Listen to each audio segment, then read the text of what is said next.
And I'm a real estate agent in Northwest Indiana. I lead the Quad Walls real estate team at Listing Leaders.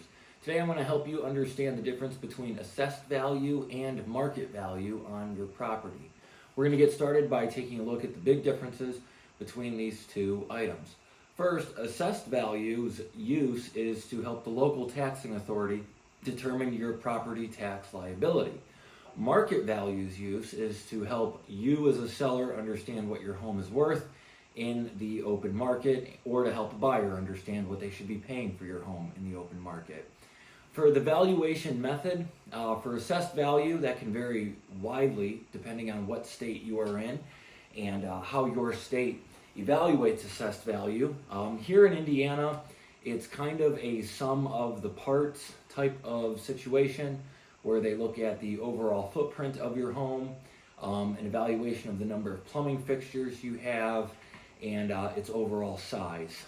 In addition, Indiana is also starting to add in a factor of market value into their equation to determine assessed value.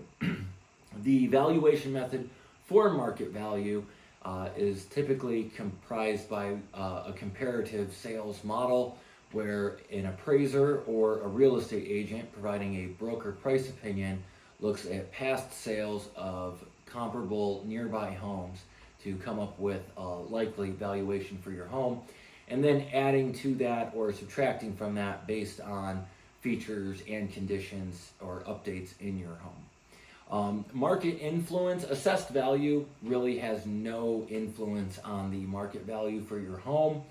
Some people, more so home buyers, because assessed values are usually lower than market value.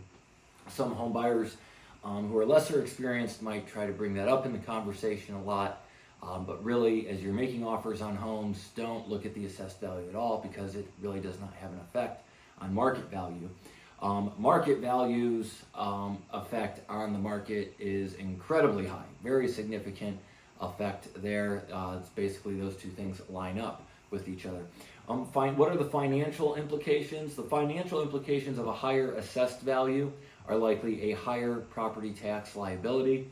The financial implications of a higher market value, that's going to depend. If you're a seller, it means you're going to get more for the house. If you're a buyer, that means you're going to pay more for the house. Or in reverse, if that market value is down versus what you had maybe predetermined in your mind. So again, we kind of went through what determines assessed value and how it's used. Another area I like to talk about is, can you dispute assessed value? Yes, you can. I know here in Indiana, there is a specific appeal process that you can go through to appeal the assessed value that was determined by your county assessor. And another one area to kind of talk about that I didn't take care of in that table is the factors that influence market value. As a real estate agent, this is something I can talk about a lot. These factors are in order of significance as well. So the first one is location. Think about here in Northwest Indiana, a home, maybe along a county road in just a regular typical area.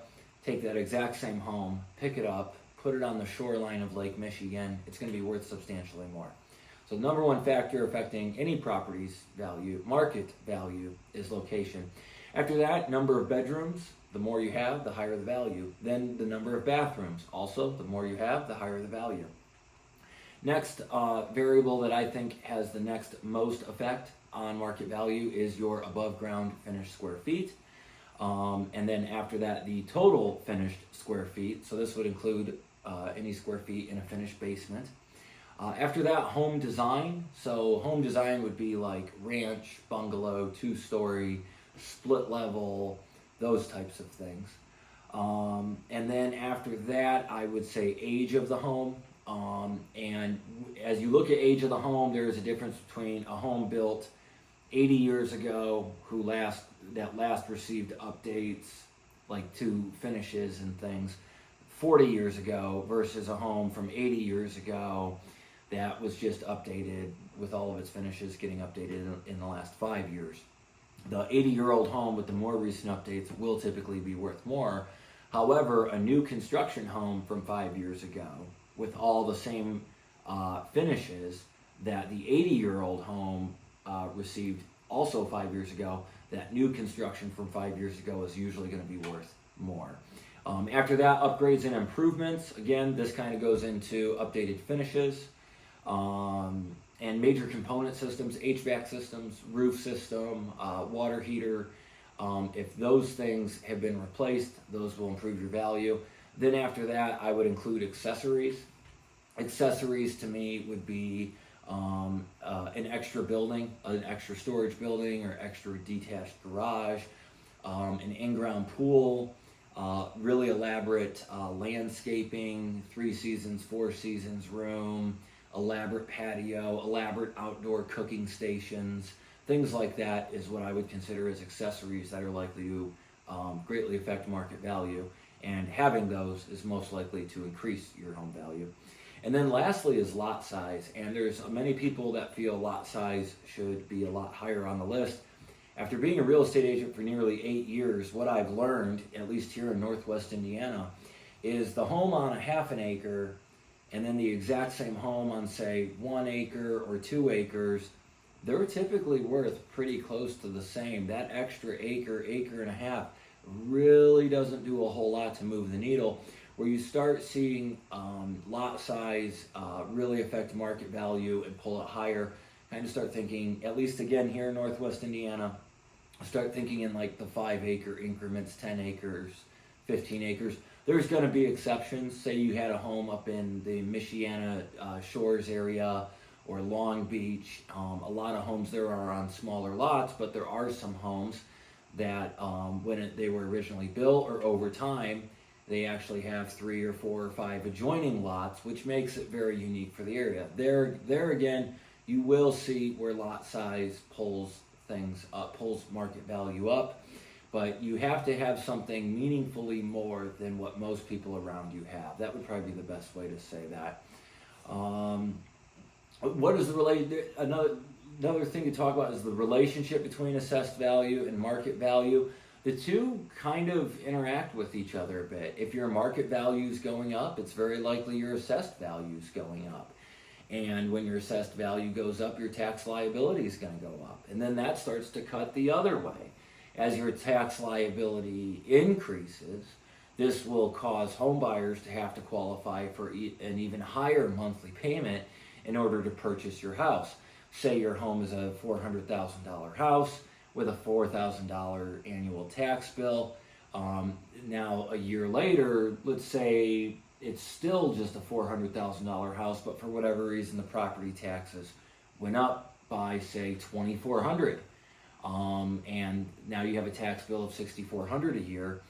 That $2,400 is an extra $200 a month that a home buyer would need to qualify for in order to still pay you that full $400,000 for your home. So assessed value and market value actually can get kind of intertwined, in one affecting the other, and in ways influencing one another in those ways. And lastly, how to determine market value from assessed value. Again, assessed value is what the local assessor is saying your home is worth. Using that figure to determine your tax liability. Market value is something that's provided by an appraiser or broker price opinion from a real estate agent. Bottom line, if you're looking at buying a home, think about the assessed value and how it could impact your property taxes, but the assessed value no way illustrates what the market value for the home is. And for you, those who own a home and are thinking about selling it and want to maximize market value, the best thing that you can do is work hard to keep your property taxes low. And all that said, that's it. That's what we have to say about assessed value versus market value. If you are a home buyer or a homeowner thinking about selling and you're here in Northwest Indiana, please think about contacting me. For home sellers, I offer the lowest advertised real estate commission fee for a full service listing in Northwest Indiana, and I'm serving most of the Northwest Indiana area. You're welcome to give me a call, 219-309-6098. My number again is 219-309-6098. Or alternatively, if you're watching this on YouTube, subscribe to the channel and get updates. If you're watching this on social media, please like the page. If you're on the website or if you found your way to quadwalls.com, there's links all over the place to contact us. I'd really encourage you to do that, and I will get back to you. So thank you very much